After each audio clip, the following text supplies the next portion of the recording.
Mumtaz TV bersama menegakkan sunnah. Alhamdulillah wassalatu wassalamu ala rasulillah wala hawla wala quwata illa billah. Allahumma inna nas'aluka ilman nafi'a wa rizqan thayyiba wa amalan mutaqabbala, amma ba'd. Ayyuhal ikhwah wal akhwat, kaum muslimin wal muslimat yang semoga dirahmati dan diberkahi oleh Allah Subhanahu wa taala. Alhamdulillah, Ma'adal Furqan pekan ini dapat berkah ya, kedatangan para tamu-tamu istimewa, para asatidzah, para dai baik nasional maupun internasional. Wih, Masya Allah ya.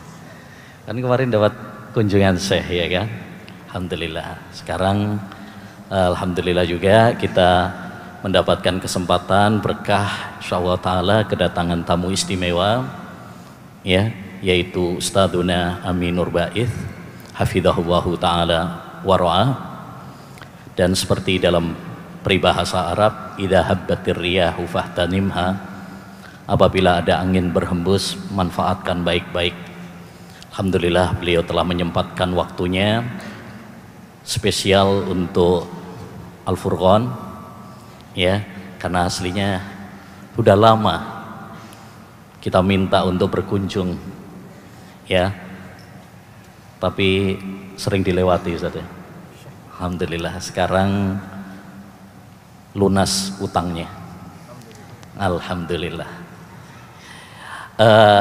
Insyaallah tidak berlama-lama, insyaallah ta'ala pada kesempatan yang berbarokah ini beliau akan menyampaikan tentang materi yang sangat penting bagi kita, terutama bagi para penuntut ilmu, yaitu tentang fikih ikhtilaf, fikih perbedaan pendapat. Karena dalam hidup ini pasti kita akan menghadapi perbedaan pendapat. Mungkin nanti antum sama istri juga beda pendapat nanti kan ya, makanya penting sekali mengetahui fikih perbedaan ini. Jangan sampai perbedaan menjadikan kita bermusuhan antara satu dengan yang lain. Insyaallah ta'ala ini akan kita kupas ya bersama narasumber kita Al-Ustadz Aminur Ba'ith hafizahullahu ta'ala. Dan insyaallah ta'ala antum sudah kenal beliau, banyak nulis buku-buku. Di antara bukunya kemarin saya dapat hadiah beberapa buku fikih bermadhab, bagus sekali. Ini ana rekomendasikan bagi para penuntut ilmu dan bagi para pemirsa juga ya, untuk ya membaca buku ini, buku yang sangat berharga, yang sangat bagus sekali. Dan buku-buku lain, dan spesialis beliau dalam bidang ekonomi ya, banyak buku-bukunya mengupas tentang perekonomian ya. Alhamdulillah, alhamdulillah yang menjadikan sebagian hambanya memiliki ilmu ya spesial dalam satu bidang tertentu yang mungkin tidak banyak dimiliki oleh ya, yang lainnya. Ikhwani wa akhwati fillah rahimani wa rahimakumullah, tidak berlama-lama mari kita dengarkan bersama dengan dengan khusyuk. Pastikan antum mencatat beberapa faedah demi faedah yang akan disampaikan oleh beliau. Jangan lupa kertas, pulpen ya, pasang telinga baik-baik, pasang hati baik-baik. Semoga kita diberi tambahan oleh Allah Subhanahu wa taala ilmu yang bermanfaat, ilmu yang mendekatkan kita kepada Allah Subhanahu wa taala. Demikian prakata dari kami ya, jazakumullah khair kepada antum semuanya, dan secara khusus kepada Ustadzuna Aminur Ba'ith hafizahullahu ta'ala wara'ah yang telah bersedia mampir di Ma'had Al-Furqan dan di Masjid Jami' Al-Furqan. Semoga ini adalah menjadi ladang pahala bagi beliau dan membawa keberkahan bagi kita semuanya, amin ya rabbal alamin. Selanjutnya waktu dan tempat kami persilahkan kepada beliau, falyatafaddal mashkura jazahullahu khairan.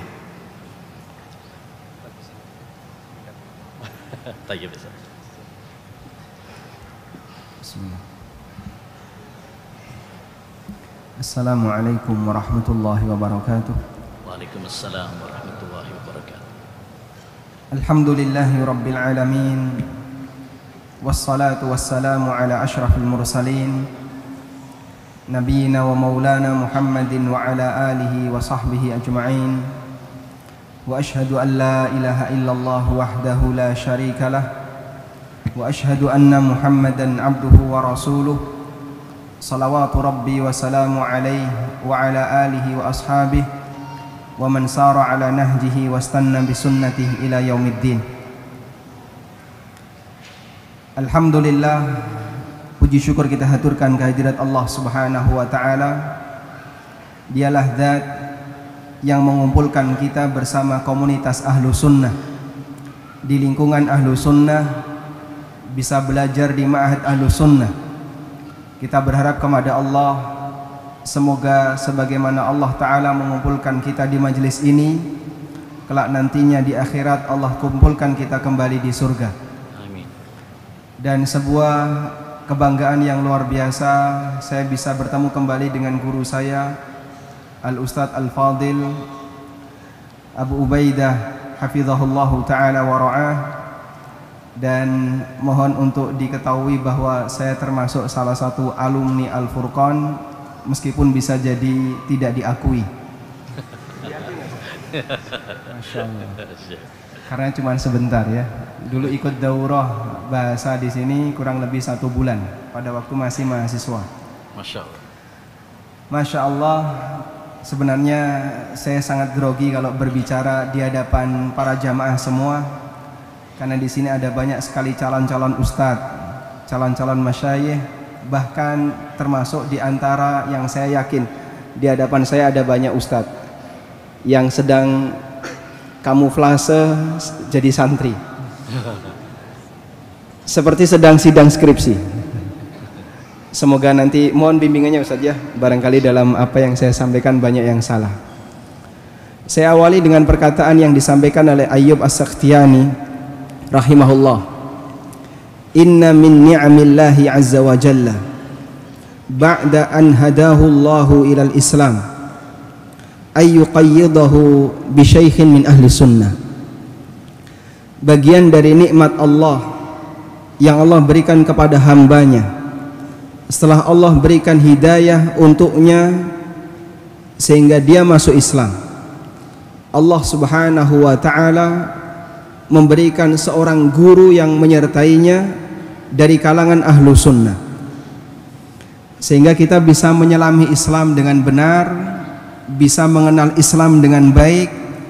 Sebab guru yang Allah pilihkan untuk kita adalah guru yang betul-betul mereka ilmunya bisa dipertanggungjawabkan, selalu mengajarkan Al-Quran dan Sunnah sesuai dengan pemahaman para sahabat. Dan insya Allah Ma'had Al-Furqan termasuk salah satu di antara ma'had yang telah banyak sekali mencetak para generasi tersebar di berbagai penjuru Nusantara, mengajarkan prinsip ahlu sunnah. Banyak sekali para asatidzah baik di daerah Jawa Timur maupun bagian Jawa yang lainnya, termasuk di luar Jawa, rata-rata mereka adalah alumni dari Ma'had Al-Furqan. Semoga ini menjadi amal jariyah bagi para asatidzah Al-Furqan, terutama Al-Ustadz Al-Walid Aunur Rafiq Ghufran hafizahullahu ta'ala wa ra'ah, yang beliau merupakan pendiri dari ma'had ini. Jamaah dimuliakan Allah Subhanahu wa ta'ala dan para asatidzah yang kami hormati, sebuah perkataan yang disampaikan oleh Qatadah Ibnu Di'amah, yang ini menjadi salah satu motivasi bagi kami untuk mengenalkan materi ini kepada para jamaah. Beliau pernah mengatakan, man lam ya'rifil ikhtilaf lam yashum raihatal fiqhi bi anfih. Siapa yang tidak mengenal perbedaan pendapat di kalangan para ulama, maka berarti dia belum mencium harumnya fikih dengan hidungnya. Siapa yang tidak mengenal perbedaan pendapat di kalangan para ulama, lam yashum raihatal fiqhi bi anfihi, berarti dia belum mencium harumnya fikih dengan hidungnya. Aroma belajar fikih terlihat akan semakin indah, dalam arti bisa mengajarkan manusia untuk lebih dewasa dalam memandang realita yang ada di masyarakat ketika dia memahami perbedaan pendapat.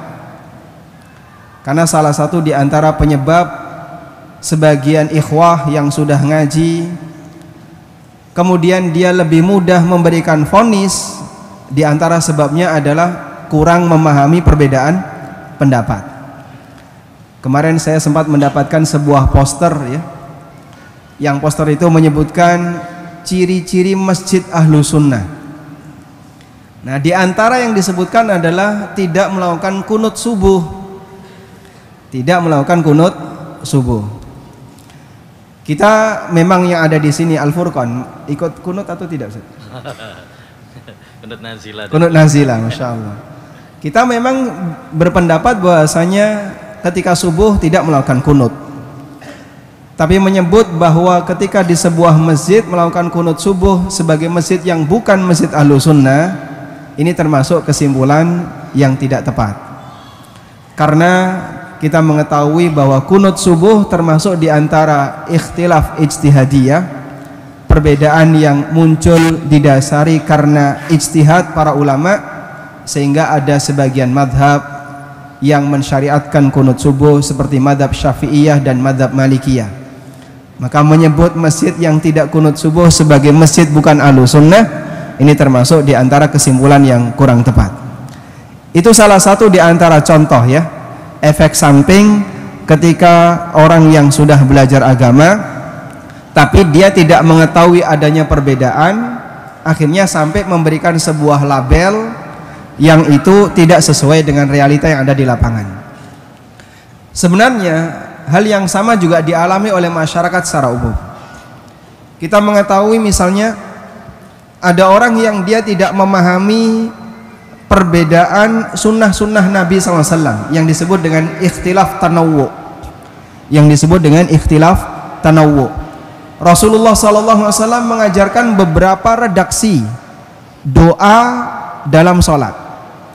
Misalnya ada redaksi yang bermacam-macam untuk doa iftitah, ada redaksi yang bermacam-macam untuk tasyahud, dan beberapa doa-doa dalam rukun yang lainnya.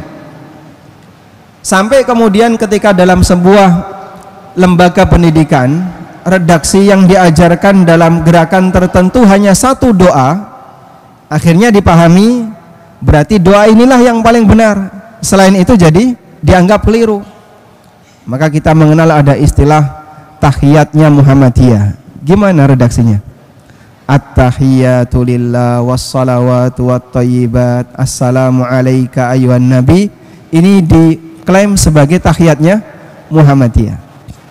Kalau at-tahiyatul mubarakatus salawatut tayyibatu lillah, ini tasyahudnya siapa? NU, Ma'arif. Padahal dua-duanya sunnah Nabi Sallallahu Alaihi Wasallam. Yang satu bersumber dari hadisnya Ibnu Mas'ud riwayat Bukhari Muslim, at-tahiyatu lillah wassalawatu wattayyibat. Yang satu bersumber dari Ibnu Abbas, hadis Ibnu Abbas riwayat Muslim, at-tahiyatul mubarakatus salawatut tayyibatu lillah. Muncul klaim bahwasanya ini adalah tasyahudnya Muhammadiyah, yang ini tasyahudnya NU. Berawal dari ketika orang tidak mengetahui adanya perbedaan dalam masalah ini. Termasuk diantaranya ketika doa iftitah. Antum kalau membaca doa iftitah redaksinya gimana? Enggak baca? Karena imamnya terlalu cepat baca Fatihah ya. Tayyib. Antum kelas berapa, Mas? Nah. Takhasus satu. Doa iftitahnya biasanya apa? Subhanakallahumma wa bihamdika wa tabarakasmuka wa ta'ala jadduka. Itu khas Al-Furqan atau bukan? Oh bukan. Masya Allah. Di mahat yang lain juga diajarkan ya. Tayyib. Alhamdulillah ketika kita mengenal adanya sunnah tanawwu, Nabi SAW mengajarkan redaksi 1, redaksi 2, redaksi 3. Salah satu di antara pengaruh yang baik yang bisa kita dapatkan adalah menghindari potensi ta'assub terhadap golongan tertentu, ormas tertentu, sehingga untuk sunnah tanawwu maka kita disyariatkan untuk menghafalkan semampu yang bisa kita lakukan. Tayyib. Dari situlah insyaallah di kesempatan ini kita akan membahas beberapa poin berkaitan dengan fikih ikhtilaf. Jamaah dimakan Allah Subhanahu wa taala. Yang pertama kita akan jelaskan terlebih dahulu berkaitan dengan istilah. Ada istilah khilaf, ada istilah ikhtilaf. Ada khilaf, ada ikhtilaf. Apa perbedaannya? Sebagian ulama mengatakan bahwa khilaf maupun ikhtilaf adalah dua kata yang sinonim, artinya memiliki makna yang sama, sehingga mau disebut khilaf boleh, mau disebut ikhtilaf juga boleh. Dan ini merupakan penggunaan jumhur ulama, sehingga terkadang mereka menyebut ikhtilaf dan terkadang mereka menyebut khilaf. Tidak ada bedanya. Namun sebagian ulama membedakan antara dua istilah ini. Di antaranya adalah Abul Baqa Al-Kafawi dalam kitabnya Al-Kulliyat. Beliau mengatakan antara khilaf dan ikhtilaf ada perbedaan. Bagaimana sisi perbedaannya? Yang pertama, ikhtilaf adalah perbedaan yang keduanya didasari oleh dalil. Ikhtilaf adalah perbedaan yang keduanya didasari oleh dalil. Sehingga munculnya perbedaan itu karena perbedaan dalam berijtihad, perbedaan dalam memberikan sudut pandang. Akhirnya hasilnya berbeda. Sedangkan khilaf adalah perbedaan yang tidak didasari oleh dalil. Yang satu jelas benarnya, yang satu jauh dari kebenaran. Contohnya bagaimana, Pak? Kalau ikhtilaf contohnya misalnya perbedaan tentang bagaimana cara mengacungkan jari ketika tasyahud, perbedaan posisi tangan ketika bersedekap, perbedaan ketika ada banyak sekali dalam sholat ya, perbedaan apakah waktu i'tidal itu sedekap atau tidak. Perbedaan semacam ini disebut dengan ikhtilaf. Kalau yang khilaf, yang satu punya nilai kekuatan, yang satu tidak punya landasan. Terjadi perbedaan, apakah Aisyah radhiyallahu anha wanita pezina ataukah wanita suci? Ada khilaf antara siapa? Ahlu sunnah dengan orang Syiah. Yang jelas ini tidak bisa kita hiraukan. Contoh yang lain, ada perbedaan apakah Al-Quran itu kalamullah ataukah kalamullah yang bukan makhluk, ataukah Al-Quran itu kalamullah dan dia makhluk. Ada perbedaan antara ahlu sunnah dengan siapa? Mu'tazilah. Nah, contoh seperti ini yang satu didasari oleh dalil dan merupakan bagian dari prinsip ahlu sunnah, dan yang satu tidak didasari oleh dalil atau bertentangan dengan prinsip ahlu sunnah. Yang pertama disebut dengan ikhtilaf, yang kedua disebut dengan khilaf. Taib. Kemudian yang kedua, ikhtilaf merupakan pengaruh dari perbedaan ijtihad yang dimiliki oleh masing-masing ulama. Sedangkan khilaf terjadi karena pengaruh bid'ah. Khilaf terjadi karena pengaruh bid'ah. Orang punya pemahaman menyimpang, terus nyari-nyari dalil, nyari-nyari alasan. Dan setiap orang berpendapat pasti dia punya alasan. Orang Syiah ketika dia berbicara tentang masalah nikah mut'ah, tentang masalah kafirnya sahabat, mereka punya dalil. Tapi dalil itu dicari setelah mereka punya prinsip yang menyimpang, punya bid'ah terlebih dahulu, baru nyari-nyari alasan. Sehingga perbedaan ini berangkat dari pemahaman bid'ah yang dimiliki oleh kelompok yang menyimpang. Mohon insyaallah. Tapi kalau yang terjadi di kalangan para ulama, perbedaan itu tidak dibuat-buat. Terus kenapa muncul perbedaan? Karena mereka memiliki sudut pandang yang berbeda dalam memandang sebuah dalil. Sehingga yang satu misalnya memahami dalil ini sahih, yang satu memahami dalil ini dhaif, sesuai dengan kemampuan mereka dalam menilai apakah hadis ini sahih ataukah dhaif. Dan masing-masing niatnya dalam rangka untuk bertakwa kepada Allah, sehingga yang satu berpendapat A, ini saya yakini bisa bertakwa kepada Allah.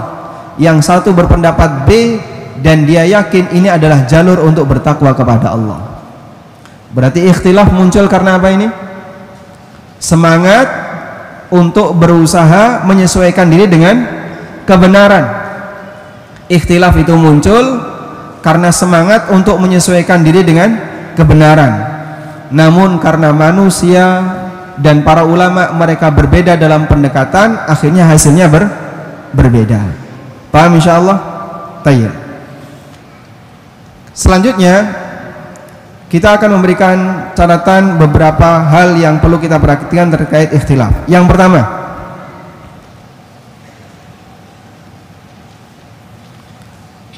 bahwa perbedaan pendapat itu merupakan sunnatullah. Perbedaan pendapat itu merupakan sunnatullah. Dan ini telah diisyaratkan oleh Nabi sallallahu alaihi wasallam dalam sabda beliau ketika beliau menasihatkan kepada para sahabat. Lalu beliau mengatakan, innahu may ya'ish minkum fasayara fi ikhtilafan katsira. Innahu may ya'ish minkum ba'di fasayara ikhtilafan katsira. Siapapun di antara kalian yang hidup setelah aku meninggal, maka akan menjumpai banyak sekali perbedaan. Siapapun di antara kalian yang masih hidup setelah aku meninggal, dia akan menjumpai banyak sekali perbedaan. Di masa Rasulullah sallallahu alaihi wasallam hidup, pernahkah sahabat mengalami perbedaan pendapat? Pernah atau tidak? Pernah, beberapa kali. Namun rujukannya ada. Apa rujukannya? Wahyu atau fatwa yang diberikan oleh Nabi sallallahu alaihi wasallam. Sehingga begitu beliau telah memberikan jawaban, masalah selesai. Semuanya kembali kepada satu jawaban yang diberikan oleh Nabi sallallahu alaihi wasallam. Karena itulah ketika ada orang yang dia tetap mengambil prinsip yang berbeda dengan apa yang diputuskan oleh Rasulullah sallallahu alaihi wasallam, maka orang semacam ini di masa sahabat sampai divonis sebagai munafik. Sebagaimana kejadian Dzul Khuwaisirah pada waktu Nabi sallallahu alaihi wasallam membagi ghanimah, dan para sahabat ada yang membicarakan kenapa Nabi sallallahu alaihi wasallam memberi sebagian sahabat, ada yang dikasih banyak, ada yang cuma dikasih sedikit, ada yang bahkan tidak dikasih. Dzul Khuwaisirah berkomentar, "I'dil ya Muhammad." Bersikaplah adil Muhammad. Dia tidak terima dengan keputusan yang diberikan Nabi sallallahu alaihi wasallam. Maka Rasulullah sallallahu alaihi wasallam marah dan beliau mengatakan, "Faman ladzi ya'dil illam a'dil." Siapa yang bisa adil kalau aku sebagai seorang nabi tidak bisa adil? Umar bin Khattab radhiyallahu anhu mengatakan bagaimana? "Ya Rasulullah, da'ni adribu unuqa, innahu munafiq." Ya Rasulullah, biarkan saya penggal kepalanya, sesungguhnya orang ini adalah munafik. Sehingga di masa itu, siapa yang sudah mendapatkan penjelasan dari Nabi, keputusan dari Nabi, tapi dia masih memilih pendapat yang berbeda, maka divonis oleh para sahabat sebagai munafik. Maka mereka sangat ketat dalam masalah mengambil fatwa dari Rasulullah SAW. Begitu terjadi perbedaan pendapat dan Nabi SAW sudah memutuskan, tidak boleh untuk mengambil yang lain. Tayyib. Kemudian setelah wafatnya Nabi SAW, hakim dalam masalah ini sudah tidak ada. Sehingga para sahabat ketika terjadi ikhtilaf, maka hakim mereka adalah merujuk kepada dalil. jika ada dalil yang dijadikan sebagai pusat rujukan. Kalau tidak ada, mereka kembalikan kepada masing-masing ijtihadnya. Rasulullah sallallahu alaihi wasallam juga menyebutkan, semakin jauh dari zaman nubuwah, maka keberadaan ikhtilaf akan semakin banyak. Rasulullah sallallahu alaihi wasallam bersabda, "La taqumus sa'ah hatta yuqbadal ilmu wa taqthuraz zalazil wa yataqarabaz zamanu wa tadhharal fitan wa yakthural haraj wa huwal qatlu al-qatlu." Tidak akan terjadi kiamat sampai ilmu itu dicabut, kemudian sering terjadi gempa, kemudian waktu berjalan lebih cepat, wa tadhharal fitan, terjadi banyak sekali fitnah, dan sering terjadi al-haraj, yaitu pembunuhan. Dan itu merupakan pengaruh dari perbedaan yang terjadi di tengah umat manusia, sehingga sampai menimbulkan pengaruh apa? Terjadinya pembunuhan. Itu terjadi di akhir zaman. Maka bagian dari tanda hari kiamat, kata Nabi SAW, adalah munculnya perbedaan yang semakin banyak di tengah umat. Dan Allah Subhanahu wa taala juga tegaskan di dalam Al-Qur'an, "Walau syaa rabbuka la ja'alan nasa ummatan wahidah wa la yazaluna mukhtalifin illa man rahima rabbuk." Jika Tuhanmu berkehendak, maka Allah Ta'ala akan jadikan manusia ini sebagai umat yang satu, namun mereka selalu berbeda pendapat, illa man rahima rabbuk, kecuali orang yang dirahmati oleh Rabbmu. Tayyib. Kami ingin menyampaikan hal ini karena ada sebagian di antara masyarakat kita yang fobia dengan perbedaan, yang takut dengan perbedaan. Saya pernah dikasih peringatan oleh salah satu takmir masjid, panitia kajian. Beliau menyampaikan, ini di Jogja ya, kalau di sini Mas, jangan sampai menyinggung masalah ikhtilaf. Kami di sini tidak boleh membahas masalah ikhtilaf. Terus saya tanya, kenapa Pak? Pokoknya di sini biarkan masyarakat satu pendapat, adem ayem satu pendapat. Itu salah satu di antara contoh bagaimana orang itu takut ketika membahas masalah ikhtilaf. Ada juga sebagian di antara mereka yang suka berdakwah Islam, keliling dari satu masjid ke masjid yang lain ya. Kadang ada yang bawa kompor, ada yang bawa panci. Mereka ceramah di depan umum. Salah satu di antara penyebab perpecahan kaum muslimin adalah belajar fikih. Kenapa? Karena dalam kajian fikih itu terlalu banyak pendapat. Ini berpendapat A, berpendapat B, berpendapat C. Sehingga bagi mereka, kenapa takut belajar? Salah satu di antara alasannya adalah dalam kegiatan belajar itu sering sekali membahas masalah ikhtilaf di kalangan ulama. Dan mereka paling anti dengan itu, sehingga mereka nggak mau ketika dalam kajian menyinggung masalah perbedaan. Takut belajar karena apa? Ada perbedaan. Jawaban dari apa yang tadi kita sampaikan bisa kita jadikan sebagai salah satu jawabannya. Kita sampaikan bahwa ikhtilaf itu sunnatullah. Anda kalau mau menjadikan seluruh umat manusia hanya satu pendapat, tidak mungkin. Allah Subhanahu wa taala tegaskan, wala yazaluna mukhtalifin illa man rahima rabbuk. Manusia selalu berbeda pendapat kecuali orang yang dirahmati oleh Allah. Berarti belajar ikhtilaf hakikatnya apa? Mengenal realita yang ada di lapangan. Mazhab ini berpendapat demikian, mazhab ini berpendapat demikian. Sudah? Setelah kita mengenal realita, kita akan bisa menjadi lebih dewasa dalam memposisikan diri, sehingga tahu mazhab ini berpendapat demikian karena latar belakangnya seperti ini, mazhab yang ini berpendapat demikian karena latar belakangnya seperti ini. Kita akan menjadi lebih dewasa sebab kita mengetahui adanya perbedaan yang itu merupakan realita di lapangan. Antum barangkali ketika sudah terjun di dunia dakwah, nanti kalau menjumpai seperti ini sudah bisa tahu jawabannya dan itu real kami jumpai. Ada orang yang tidak mau belajar perbedaan pendapat, dan ada orang yang takut belajar fikih. Alasannya karena di situ banyak terjadi perbedaan. Padahal perbedaan itu apa? Sunnatullah. Sehingga dipelajari saja, nggak perlu takut. Dan belajar perbedaan bukan dalam rangka untuk membenarkan semuanya, tapi agar kita bisa lebih dewasa dalam menyikapinya. Tayyib. Selanjutnya,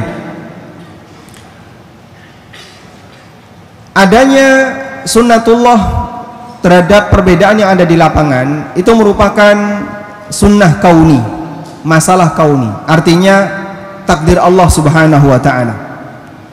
Sehingga masalah ini tidak bisa kita jadikan sebagai pembenar keberadaan perbedaan, namun kita mengakui keberadaan itu ada di lapangan.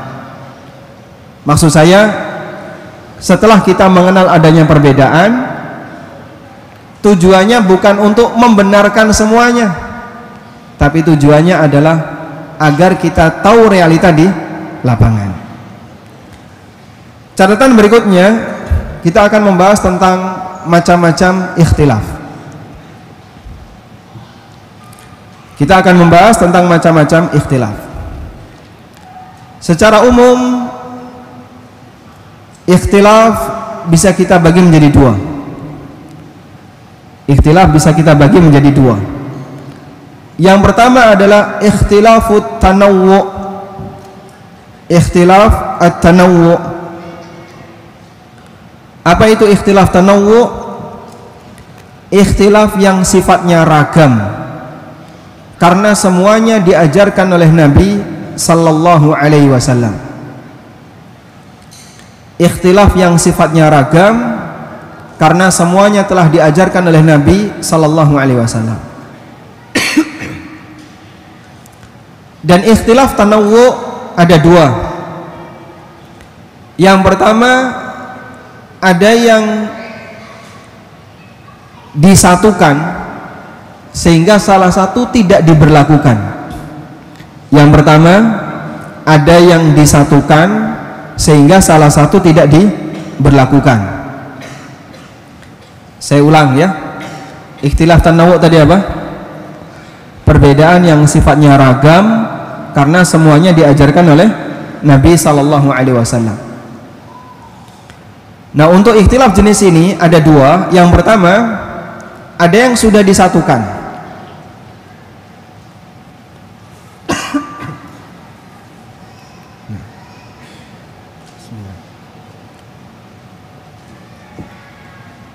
Alhamdulillah.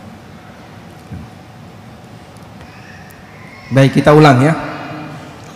Ikhtilaf tanawwu ada yang sudah disatukan sehingga yang lain tidak diberlakukan. Dan untuk yang sudah disatukan ini ada dua keadaan. Yang pertama, ada yang dihapus oleh Nabi sallallahu alaihi wasallam sehingga beliau sendiri sudah tidak memberlakukannya. Contohnya apa? Contohnya adalah posisi tatbik ketika ruku. Posisi tatbik ketika ruku. Kita kalau ruku, tangan menggenggam apa? Lutut. Tangan mencengkram di lutut dan jari direnggangkan, sebagaimana keterangan Wa'il bin Hujr radhiyallahu anhu.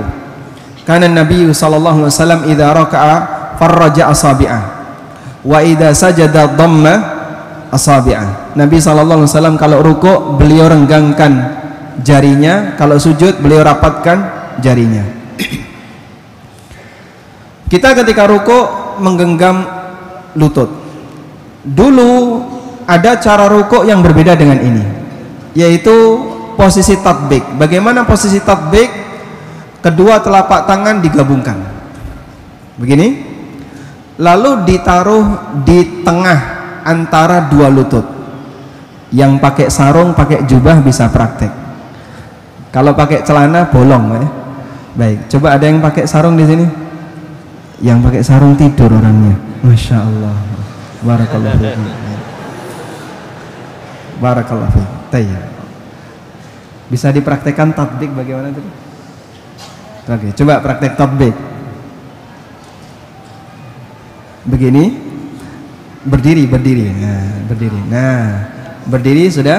Lihat ke arah kamera. Masya Allah. Sudah nikah belum? Oh, Masya Allah. Promosi. Tayyib. Begini. Terus kedua telapak tangan yang digabungkan ini ditaruh di antara dua lutut. Coba. Ditaruh di antara, seperti posisi ruku. Ya, masukkan, ditaruh di tengah di antara dua lutut. Nah, kayak ruku, kayak orang ruku. Nah, insyaallah ya. Kurang lebih seperti itu. Jadi kedua telapak tangan digabungkan, kemudian ditaruh di antara dua lutut. Posisi ini namanya apa? Tatbik. Dan Ibnu Mas'ud radhiyallahu anhu masih mempraktikkan ini. Namun sebagian sahabat seperti Umar bin Khattab radhiyallahu anhu mengatakan bahwa Rasulullah sallallahu alaihi wasallam telah meninggalkannya, sehingga tatbik sudah tidak lagi diberlakukan. Maka cara rukuk tinggal satu, yaitu kedua telapak tangan mencengkram posisi lutut. Dulu boleh dua cara, bisa mencengkram posisi lutut, bisa tatbik. Sekarang tinggal satu cara. Ini contoh sunat tanawwu yang disatukan, karena yang satu diapain? Yang satu diapakan? Dinasah, dihapus oleh Nabi SAW, dalam arti beliau telah meninggalkannya. Yang kedua, ada sunnah tanawwu yang semuanya diajarkan, namun kemudian disatukan berdasarkan ijma' sahabat. Contohnya apa, Pak? Contohnya adalah model qiraah. Al-Quran diturunkan oleh Allah Subhanahu wa ta'ala ala sab'ati ahruf. Al-Quran diturunkan oleh Allah dengan 7 dialek bahasa. Dengan 7 dialek bahasa. Ada bahasa Hudzail, ada bahasa Quraisy, ada bahasa suku yang lain. Jumlahnya ada 7. Kita mengenal misalnya dalam bahasa Jawa ada berapa dialek bahasa, Pak? Rotok ngetan, mambu Madura, ya. Ngulon saithik Surabayaan, ngulon sedikit nanti Ngawi, Bojonegoro dan sekitarnya. Semakin ke barat rada alus Jogja dan Solo. Ke barat lagi tambah ngapak. Ke barat lagi mambu Sunda, Cirebon. Dalam satu pulau yang semuanya terhitung sebagai bahasa Jawa, tapi ada banyak dialek. Bahasa Arab kurang lebih juga demikian. Al-Quran diturunkan oleh Allah dengan 7 dialek bahasa, dan itu atas permintaan Nabi SAW, memberikan kemudahan bagi umatnya. Tayyib. Sampai akhirnya di zaman Utsman bin Affan radhiyallahu anhu, Hudzaifah ibnul Yaman sepulang dari Azerbaijan menjumpai ada 2 kaum muslimin yang berantem gara-gara apa? Mereka beda cara baca Quran. Akhirnya Hudzaifah menyampaikan kepada Utsman, adrikil ummah, segera selamatkan umat ini, karena kalau tidak mereka akan berantem sebagaimana yang terjadi pada kaum Nasrani, yang terjadi kepada ahli kitab. Akhirnya Umar bin Khattab radhiyallahu anhu melakukan musyawarah, kemudian memutuskan agar qiraah yang dibaca oleh kaum muslimin disatukan ke dalam bahasa Quraisy jika di situ ada perbedaan. Tayyib, sebagaimana yang kita kenal dalam sejarah kodifikasi Al-Quran. Dan sampai sekarang kita mengenal dengan satu bahasa. Walhamdulillah, kaum muslimin Qur'annya seragam, meskipun perbedaan tetap terjadi di masyarakat. Tayyib. Selanjutnya kita beralih kepada khilaf tanawwu jenis yang kedua. Khilaf tanawwu jenis yang kedua adalah ikhtilaf tanawwu yang semuanya masih diberlakukan. Ikhtilaf tanawwu yang semuanya masih diberlakukan. Contohnya redaksi adzan. Ada redaksi adzan yang ma'ruf seperti yang kita kenal. Ada redaksi adzan yang pernah dibaca oleh Abu Mahdzurah, muadzinnya Nabi sallallahu alaihi wasallam ketika di Mekah, di mana beliau melakukan tarji'. yaitu mengulang lafaz apa? Lafaz apa yang diulang? Syahadatain. Asyhadu an la ilaha illallah 2 kali, asyhadu anna Muhammadan Rasulullah 2 kali dengan mic dalam, dengan speaker dalam. Kemudian nanti dikeraskan dengan speaker luar, diulang lagi, asyhadu an la ilaha illallah 2 kali, asyhadu anna Muhammadar Rasulullah 2 kali. Ini apa ini? Ada tarji ketika adzan. Meskipun sunnah seperti ini sudah mulai jarang dilakukan, dan dulu termasuk di antara adzan yang dipraktekkan oleh muadzinnya Nabi SAW yang ada di Mekah, yaitu Abu Mahdzura. Kemudian ada banyak sekali dalam sholat redaksi-redaksi dari bacaan-bacaan dalam rukun, ketika iftitah, ketika ruku, ketika sujud, i'tidal. Aneka redaksi itu diajarkan oleh Nabi sallallahu alaihi wasallam, dan kita dianjurkan untuk menghafalkan semua redaksi yang diajarkan oleh Rasulullah sallallahu alaihi wasallam dengan beberapa manfaat. 1, kita dianjurkan untuk menghafalkan semua redaksi yang diajarkan Nabi sallallahu alaihi wasallam dalam rukun salat, dengan manfaat 1, agar bisa melestarikan sunnah Rasulullah sallallahu alaihi wasallam. Karena kalau yang dihafal cuma 1, yang lain nggak pernah dihafal, nggak pernah dipelajari, sunnah itu akan menjadi hilang dan tidak lestari. Yang kedua, untuk mengamalkan sunnah Rasulullah sallallahu alaihi wasallam. Nabi SAW pernah praktek A, pernah praktek B, pernah praktek C. Antum praktekkan semuanya, berarti antum mengamalkan sunnah-sunnah Nabi sallallahu alaihi wasallam secara bergantian. Yang ketiga, menghindari terjadinya gerakan otomatis dalam sholat. Gimana Pak itu Pak? Orang bisa melakukan seperti ini jika yang dihafalkan cuma 1 doa, ruku Allahu Akbar, meskipun ngantuk otomatis baca subhana rabbiyal azim, subhana rabbiyal azim, subhana rabbiyal azim. Kenapa? Karena yang dihafal cuma 1. Orang ketika sujud Allahu Akbar, subhana rabbiyal a'la, subhana rabbiyal a'la, karena yang dihafal cuma 1, memicu terjadinya gerakan otomatis ketika sholat, dan itu bisa mengurangi nilai kualitas kekhusyuan dalam sholat, sebab sholatnya sambil tidak serius merenungkan apa yang dia baca. Beda dengan orang yang punya bacaan lebih dari 1. Ruku Allahu Akbar, doa mana yang saya pilih? Dia milih dulu. Milih itu menyebabkan dia lebih serius memikirkan sholatnya. Apakah membaca Subuhun Kuddusun Rabbul Malaikati Warruh, ataukah membaca Subhana Rabbiyal Azim, ataukah membaca Subhanakallahumma Rabbana wa bihamdika Allahumma gfirli, ataukah membaca doa-doa yang lainnya. Mikir itu menambah nilai kekhusyuan dalam salatnya. Dan manfaat yang keempat adalah menghindari ta'assub golongan, disebabkan karena orang hanya belajar 1, tidak mengenal yang lain, sehingga dianggap yang 1 ini adalah ajaran yang paling benar dari Pahat Al-Furqan, sementara yang lain keliru. Contohnya seperti yang tadi sudah kita sebutkan. Tayyib. Selanjutnya kita beralih kepada bentuk ikhtilaf yang kedua, yang disebut dengan ikhtilaf at-tadad. Yang disebut dengan ikhtilaf at-tadad. At-tadad tulisannya alif lam ta, dad saudaranya sad, dal. Alif lam ta dad saudaranya sad, kemudian alif terus dal.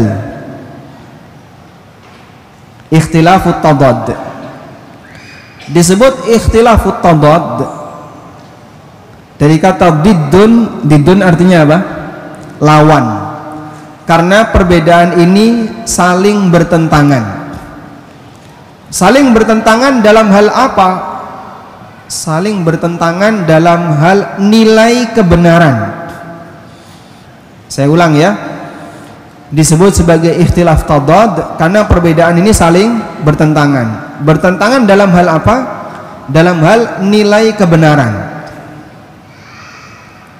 Meskipun bukan berarti bertentangan dari sisi hakikat. Kalau hakikatnya sih dia hanya perbedaan warna. Hijau dengan biru itu perbedaan warna. Tapi nilai kebenarannya beda. Yang benar cuma salah satu, Pak. Kalau enggak hijau, biru. Nah, ikhtilaf seperti ini disebut dengan ikhtilaf apa? At-tadad. Tayyib. Selanjutnya dilihat dari latar belakangnya, ikhtilaf tadad dibagi menjadi dua. Dilihat dari latar belakangnya, ikhtilaf at-tadad dibagi menjadi dua. Yang pertama, perbedaan pendapat yang berangkat dari semangat mengikuti kebenaran. Perbedaan pendapat yang berangkat dari semangat mengikuti kebenaran. Dan itulah ikhtilaf yang terjadi di antara para ulama ahlu sunnah. Itulah ikhtilaf yang terjadi di antara para ulama ahlu sunnah. Ada perbedaan yang terjadi di kalangan ahlu sunnah, baik di kalangan para ulama maupun di kalangan para asatidzah, termasuk juga di kalangan para santri. Selama itu masih dari ruangan bahwasanya masing-masing punya semangat untuk mengikuti kebenaran, maka ini masuk dalam kategori ikhtilaf tadad yang pertama. Tayyib. Selanjutnya, ikhtilaf tadad jenis ini yang berangkat dari latar belakang karena semangat untuk mengikuti kebenaran dibagi menjadi dua. Ikhtilaf tadad jenis ini, ikhtilaf yang berangkat karena semangat untuk mengikuti kebenaran dibagi menjadi dua. Yang pertama, ikhtilaf mu'tabar. Ikhtilaf mu'tabar, yaitu perbedaan yang diperhitungkan. Perbedaan yang diperhitungkan, yang juga sering disebut dengan ikhtilaf ijtihadiyah. Yang sering disebut dengan ikhtilaf ijtihadiyah. Yang kedua, ikhtilaf yang ghair mu'tabar. Ikhtilaf yang ghair mu'tabar, perbedaan yang tidak diperhitungkan. Yang ini sering disebut dengan al-masail al-khilafiyah. Yang kedua ini sering disebut dengan al-masail al-khilafiyah. Bagaimana batasannya? Saya bacakan keterangan Imam Asy-Syafi'i. Imam Asy-Syafi'i dalam kitabnya Ar-Risalah, beliau pernah menyebutkan, qala famal ikhtilaful muharram. Jika ada yang bertanya, apa bentuk ikhtilaf yang statusnya haram?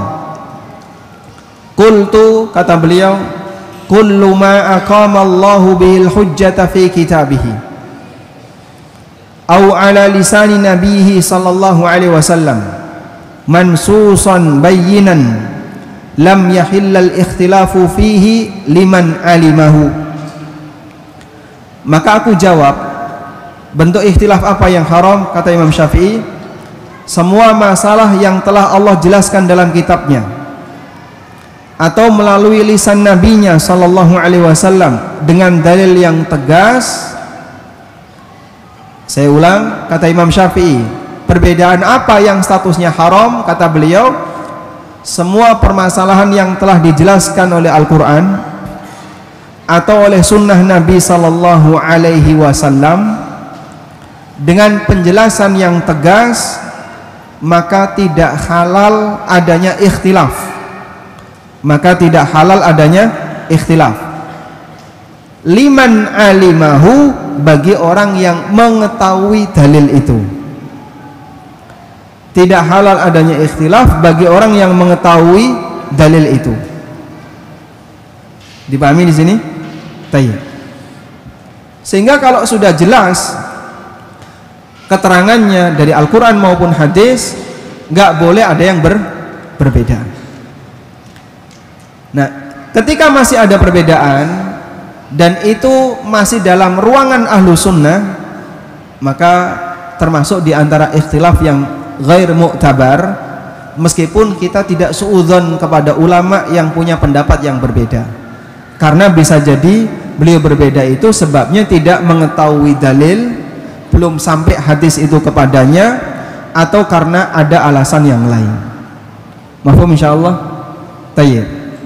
Contohnya apa Pak? Contohnya tayyib. Contoh ikhtilaf yang masih dalam ruangan ahlu sunnah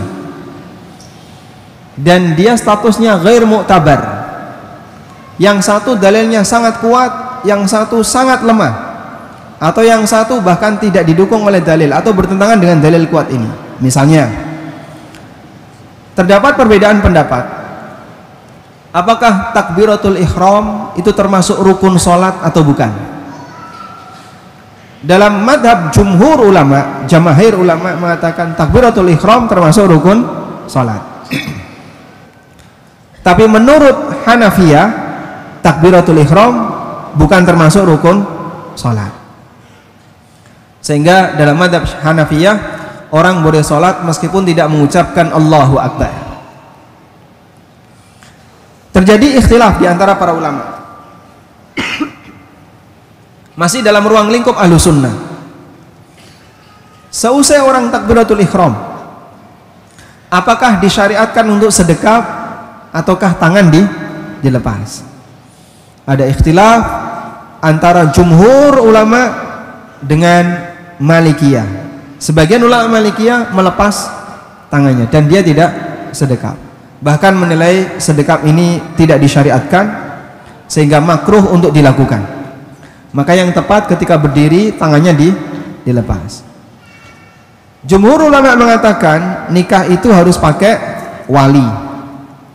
Sedangkan menurut Hanafiyah, wanita boleh menikahkan dirinya sendiri tanpa wali.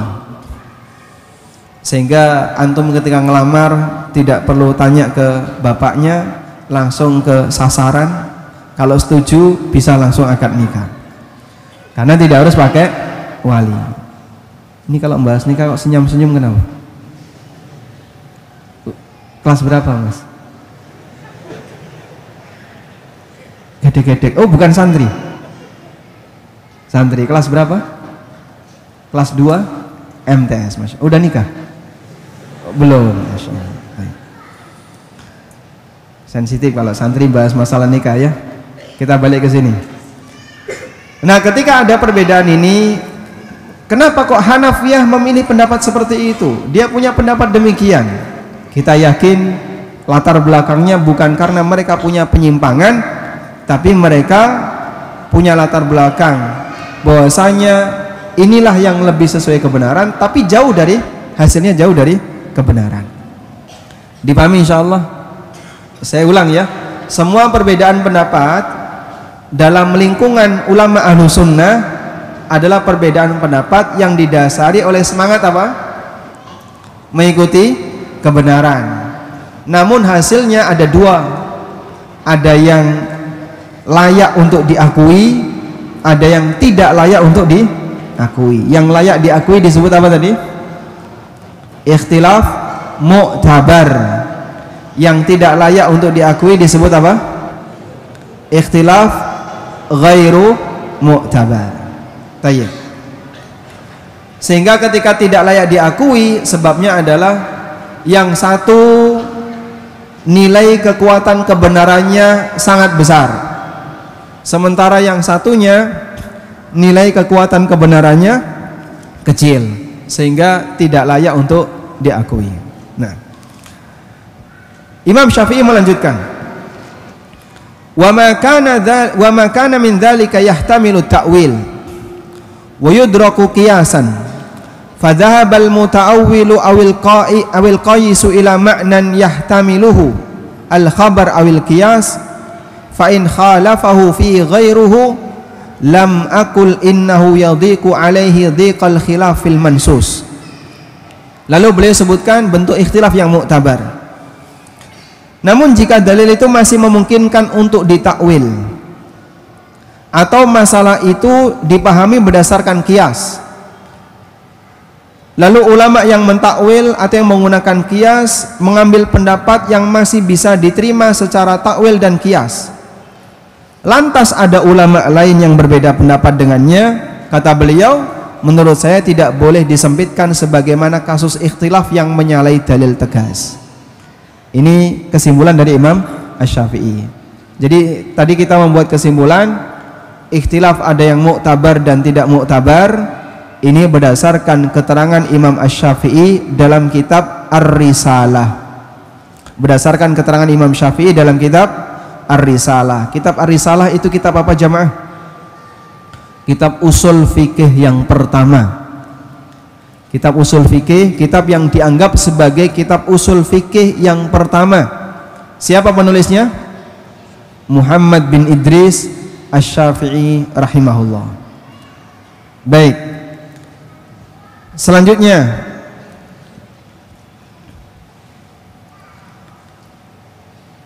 perbedaan jenis yang kedua. Tadi kita sudah membahas perbedaan ada dua garis besarnya ya. Yang pertama apa tadi? Perbedaan yang sifatnya tanawwu. Nah, perbedaan yang sifatnya tanawwu, yang sifatnya ragam, ada beberapa macam, ada dua macam. Kemudian kita belajar perbedaan yang sifatnya tadad. Perbedaan yang sifatnya tadad ada dua. Yang pertama, perbedaan yang didasari semangat untuk mencari kebenaran. Nah, sekarang yang kedua. Yang kedua adalah perbedaan yang berangkat dari pemikiran menyimpang. Perbedaan yang berangkat dari pemikiran menyimpang. Sehingga mereka berbeda pendapat karena mereka punya racun pemikiran. Dalam kurung syubhat. Karena mereka punya racun pemikiran, yaitu syubhat. Contohnya apa Pak?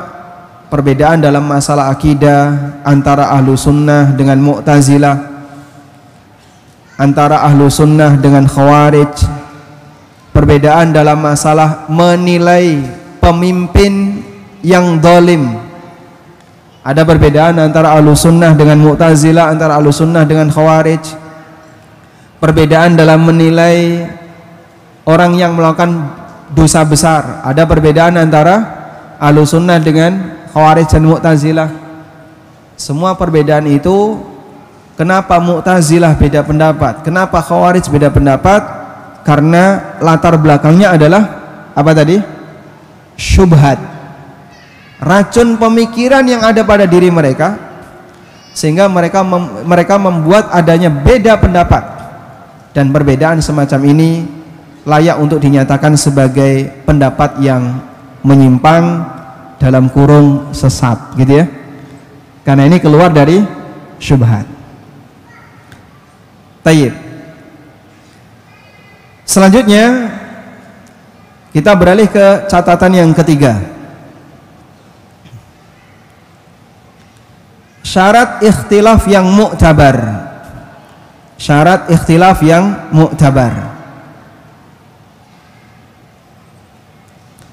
Ada 3 syarat yang harus terpenuhi agar sebuah perbedaan itu mu'tabar. Mu'tabar tadi apa? Mu'tabar tadi apa? Layak untuk diakui. Mu'tabar artinya apa? Layak untuk diakui. Yang pertama, perbedaan itu berasal dari ahlinya. Perbedaan itu berasal dari ahlinya. Karena itu jika ada pendapat baru, tapi pendapat yang baru itu tidak berasal dari ahlinya, maka tidak dianggap sebagai perbedaan. Contoh ya, dalam disiplin ilmu selain agama, dihargai latar belakang orang yang berbicara. Sehingga dalam masalah kedokteran yang boleh bicara siapa? Ahlinya, dokter atau tenaga medis atau yang lainnya. Terjadi perbedaan pendapat dalam memandang apakah COVID ini penyakit yang berbahaya atau tidak. Dokter 1 mengatakan berbahaya grade 10, dokter 2 mengatakan berbahaya grade 5, dokter 3 mengatakan berbahaya grade 3. Paijo mengatakan tidak berbahaya. Sinten Pak Paijo niki Pak? Kuli Batu. Kalau Paijo berpendapat yang berbeda, wong koyo ngene kok wis ora usah maskeran. Salat ya salat, arep ngopo wis ora usah maskeran. Kalau misalnya Paijo ini berpendapat yang berbeda dengan para dokter, bisa nggak kita katakan dalam hal ini ada 4 pendapat? Dokter dari Surabaya mengatakan seperti ini, dokter dari Jogja mengatakan seperti ini, dokter dari Lombok mengatakan seperti ini, Paijo mengatakan seperti ini. Diakui nggak? Kenapa tidak diakui? Karena keluar dari orang yang bukan ahlinya.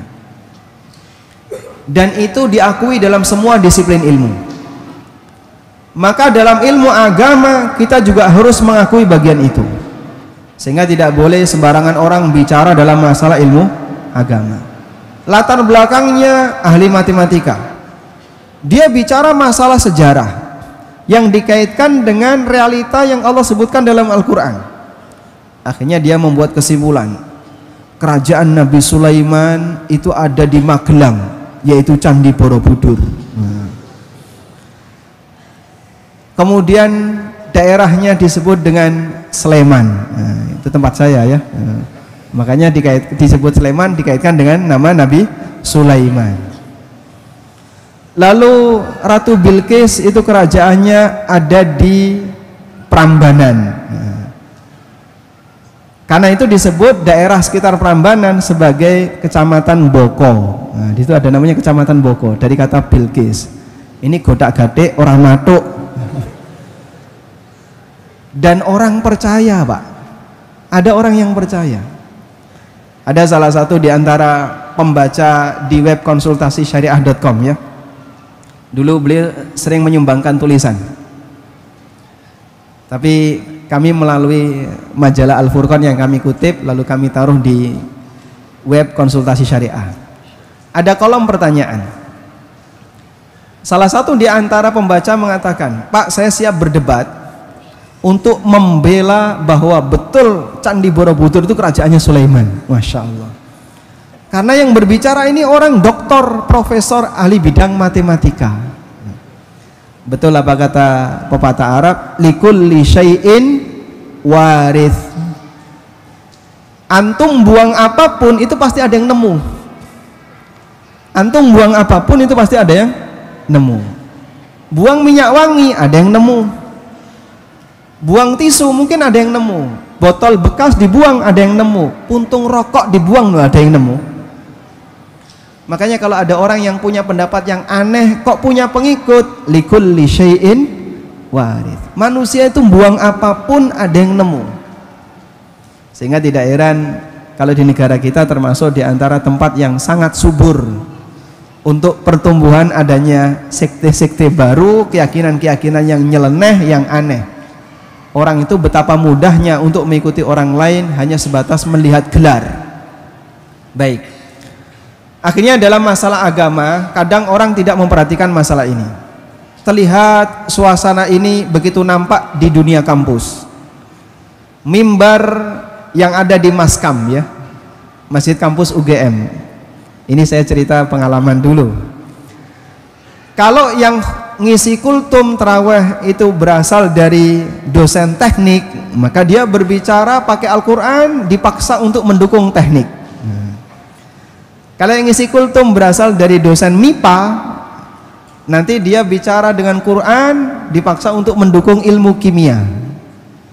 Kalau yang berbicara dokter, Al-Quran dipakai untuk dukung kedokteran, ilmu sosial juga sama dan seterusnya. Akhirnya gantian Pak, selama 1 bulan mereka gantian dari masing-masing fakultas yang ada. Masya Allah, Al-Quran dipaksa untuk ditarik ke kanan, ke kiri. bicara tentang masalah agama sesuai dengan ilmu yang dia pelajari di kampus. Nah itu contoh ya, orang berbicara masalah agama tapi dia tidak punya latar belakang masalah agama, akhirnya Qur'annya dicomot dipakai untuk mendukung ilmu umum yang dia geluti. Tayyib. Dalam Islam tidak boleh seperti ini. Siapa yang bicara agama, dia harus menghargai bagaimana latar belakangnya. Kalau punya latar belakang yang tidak sejalan, maka jangan bicara masalah agama. Yang kedua, syarat ikhtilaf yang muktabar yang kedua, tidak boleh menyalahi ijma'. Ikhtilaf yang muktabar tidak boleh menyalahi ijma'. Imam Asy-Syafi'i rahimahullah mengatakan, fama kana fihi nassun lillahi aw li rasulihi sunnatun aw lil muslimina fihi ijma'un lam yasa ahadan alima min hadza wahidan ayyu khalifah. Perkara yang telah ditegaskan nas sebagai hukum dalam Al-Qur'an, sebagai hukum Allah, atau ada sunnah tegas dari Nabi SAW, atau ada ijma' di kalangan kaum muslimin, maka tidak boleh bagi siapapun yang mengetahui salah satu dari tiga ini untuk menyalahinya. Maka tidak boleh mengatakan sesuatu yang di situ ada yang di situ ijma' atau bertentangan dengan ijma'. Baik. Syarat yang ketiga, tidak keluar dari lingkup perbedaan pendapat ulama sebelumnya. Tidak keluar dari lingkup perbedaan pendapat ulama sebelumnya. Dalam arti jangan membuat pendapat yang baru. Jangan membuat pendapat yang baru. Saya kutipkan keterangan Abul Hasan Al-Asy'ari rahimahullah. Beliau menyebutkan dalam risalah ila ahli thaghr, wa ajma'u ala annahu la yajuzu li ahadin ay yakhruja an aqawilis salaf fima ajma'u alaihi wa amma ikhtalafu fihi aw fi ta'wilih. Para ulama sepakat tidak boleh bagi siapapun untuk keluar dari pendapat-pendapat salaf yang telah mereka sepakati, dan tidak boleh keluar dari ruang lingkup perbedaan para ulama salaf atau dalam takwil yang mereka sampaikan. Li'annal haqqa la yajuzu ay yakhruja an aqawilihim, karena kebenaran tidak boleh keluar dari pendapat para salaf. Misalnya begini ya, dalam masalah A, di kalangan para ulama ada 3 pendapat. Satu mengatakan makruh, satu mengatakan haram, satu mengatakan boleh. Berarti kalau kita urutkan haram, makruh, boleh. Sudah? Dalam masalah A, para ulama beda pendapat, ada 3. Haram, makruh, boleh. Sudah? Tayyib. Boleh enggak ada orang generasi setelahnya beristihad lalu dia menyampaikan pendapat, menurut saya A ini sunnah, padahal para ulama sebelumnya mereka hanya punya 3 pendapat. Kalau enggak haram, makruh, boleh. Ada yang berpendapat sunnah. Sudah? Maka pendapat yang keempat ini boleh atau tidak? Tidak boleh. Kenapa? Karena ketika salaf telah berpendapat 3 ini, berarti mereka sepakat, mereka ijma', tidak ada pendapat yang keempat. Saya ulang ya, jika para ulama salaf berbeda pendapat menjadi 3 dan tidak ada satupun di antara mereka yang berpendapat keempat, maka ya berarti mereka sepakat tidak ada pendapat yang keempat. Mahfum insyaallah. Baik. Contohnya apa Pak? Misalnya, contoh ya, rokok misalnya ya, rokok. Memang kita mengakui, boleh kita sebutkan Ustaz ini ya? Atau ganti tema, ganti contoh. Misalnya, contohnya rokok ya. Kita mengakui ada salah satu di antara sebagian ulama yang berpendapat makruh, ada yang berpendapat boleh. Memang kita mengakui ada ya, sudah. Dan mayoritas jamaahir mengatakan haram. Jamaahir mengatakan haram. Tiba-tiba ada salah satu santri yang mengatakan, setelah saya melakukan tahqiq dari buku-buku para ulama dan melalui perenungan yang mendalam, tengah malam, maka saya membuat kesimpulan bahwa untuk rokok hukumnya sunnah. Nah ini tidak boleh, karena berarti dia keluar dari 3 pendapat yang ada. Ketika mereka sudah mengatakan 3 pendapat ini, berarti tidak ada pendapat yang keempat. Ijma' tidak ada pendapat yang keempat. Waliyadzubillah, ada sampai sebagian orang yang mengatakan demikian, dan dia melakukan plesetan terhadap ayat. Dan ini tindakan yang sangat berbahaya dalam Islam.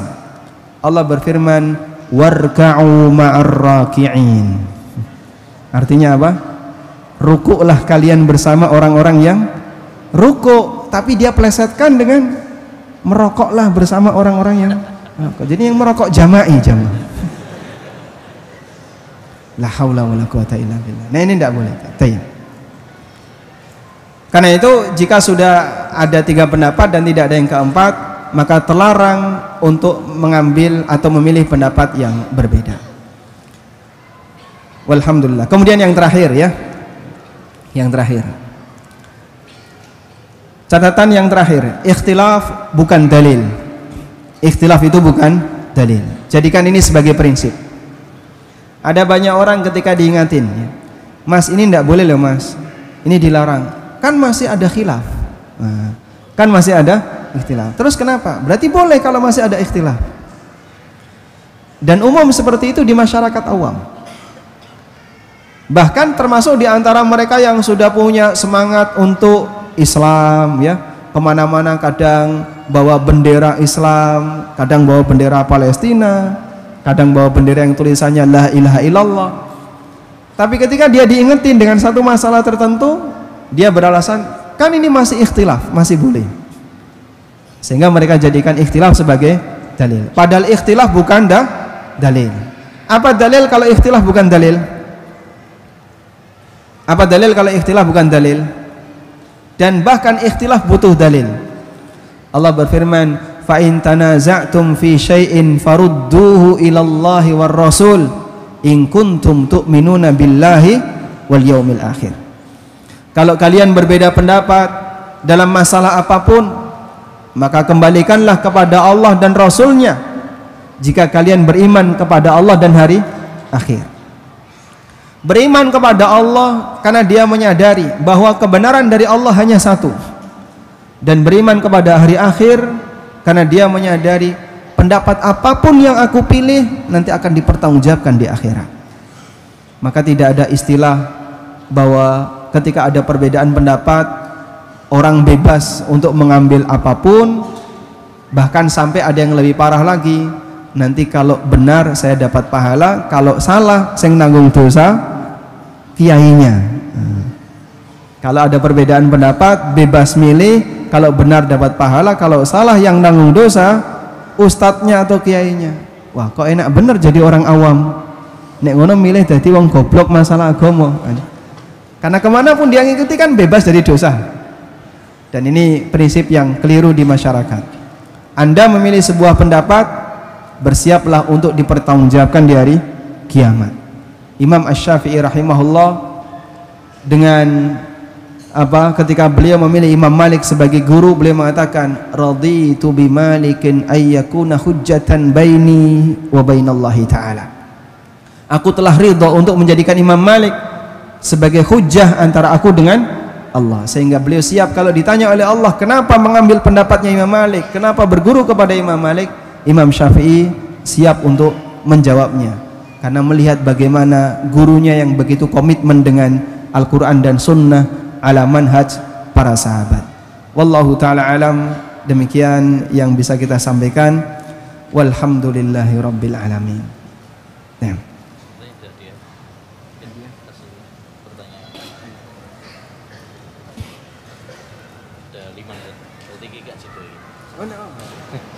Biar ada kenangan dengan Insyaallah.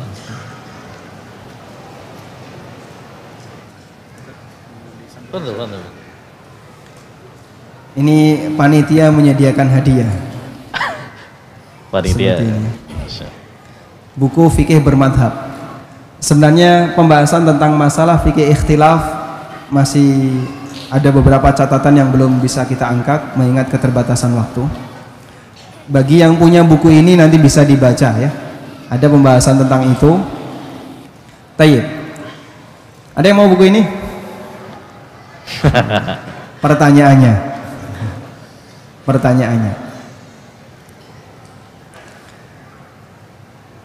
Sebutkan 4 redaksi doa iftitah yang dihafal. Masya Allah. Boleh santri yang jawab, Ustaz? Ya. Fadal nih tadi yang angkat pertama. 1.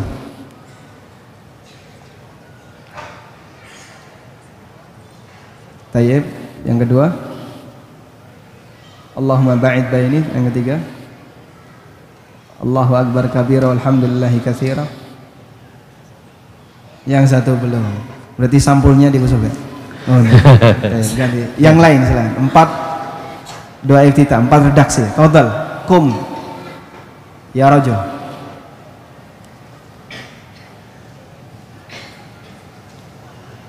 Subhanakallahumma wa bihamdika wa tabaraka ismuka. Selanjutnya.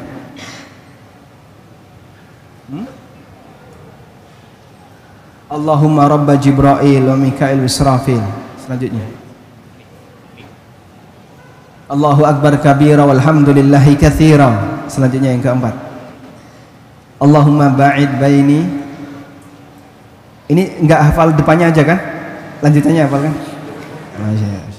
Saya menjamin lanjutannya hafal ya. Masya Allah. Barakallahu fiikum. Masya Allah.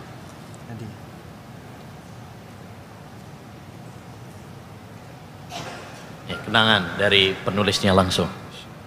Ya, nanti minta tanda tangan. Dari gurunya ya kalau tanda tangan. Betul.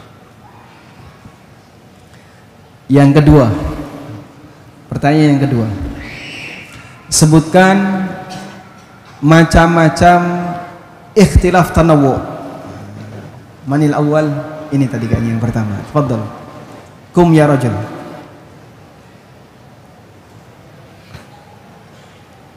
Nggak boleh lihat.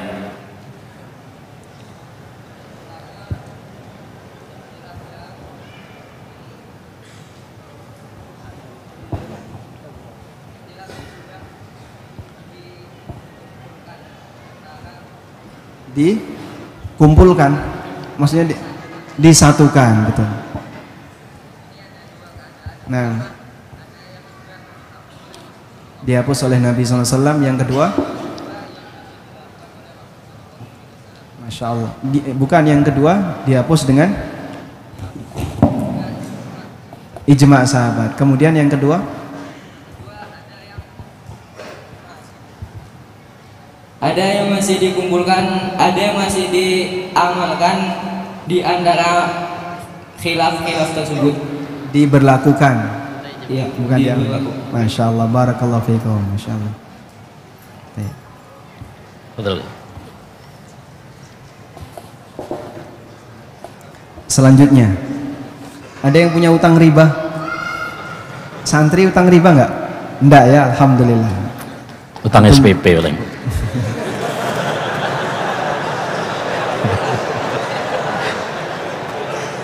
Masya Allah. Tayyib, nanti bisa diselesaikan setelah membaca buku ini ya. Pertanyaannya, sebutkan macam-macam ikhtilaf tadad. Nah, yang pertama tadi, tafadhal kum. Ini berarti punya utang SPP ini, semangat. Yang pertama, boleh berdiri? Ya Abdullah, fadhal kum ya Abdullah. yang pertama perbedaan pendapat karena semangatnya untuk mencari kebenaran. Masya Allah. Ya, itulah perbedaan pendapat yang muktabar, yang terjadi karena ijtihad. Perbedaan pendapat karena semangat mengikuti kebenaran, itu perbedaan pendapat yang terjadi di kalangan para ulama ahlu sunnah. Nah, kemudian yang kedua, perbedaan pendapat yang terjadi karena penyimpangannya seperti ahlul bidah yang tidak dasar dalil, karena latar belakang syubhat, racun pemikiran. Baik. Perbedaan pendapat jenis yang pertama ada berapa? Ada 2. 1.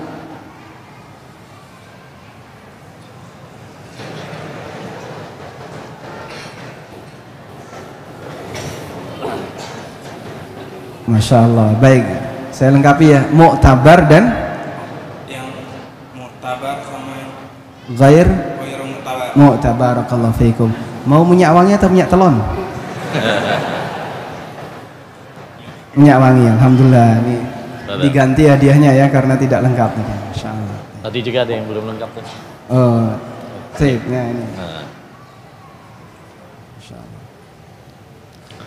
tape Tayyib. masih ada. Masih ada hadiahnya yang masih banyak ya. Baik. Sebutkan dalil bahwa ikhtilaf merupakan sunnatullah. Mana Ustaz? Ikhtar wahidah. Yang jauh atau yang dekat ini? Iya, sini sudah sering ini. Sini Sat. Oh, tayyib. Masya Ini, Allah. Ini. baju biru. Baju biru, Ayo. baju biru. Tonton. Nah, Ya. tonton. Ya, antum. Berdiri. Nah.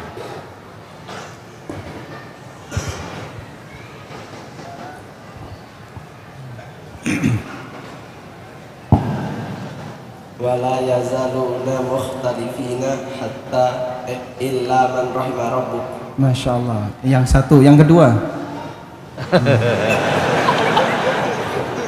Ini dalil-dalil Al-Quran, dalil hadis. Hadis Irbad bin Sariyah. Tanaza'tum Innahu may ya'ish minkum innahu may ya'ish minkum fasayara ba'di fasayara ikhtilafan katsiran. Barakallahu fiik. Allahumma barik. Masya Allah. Selanjutnya,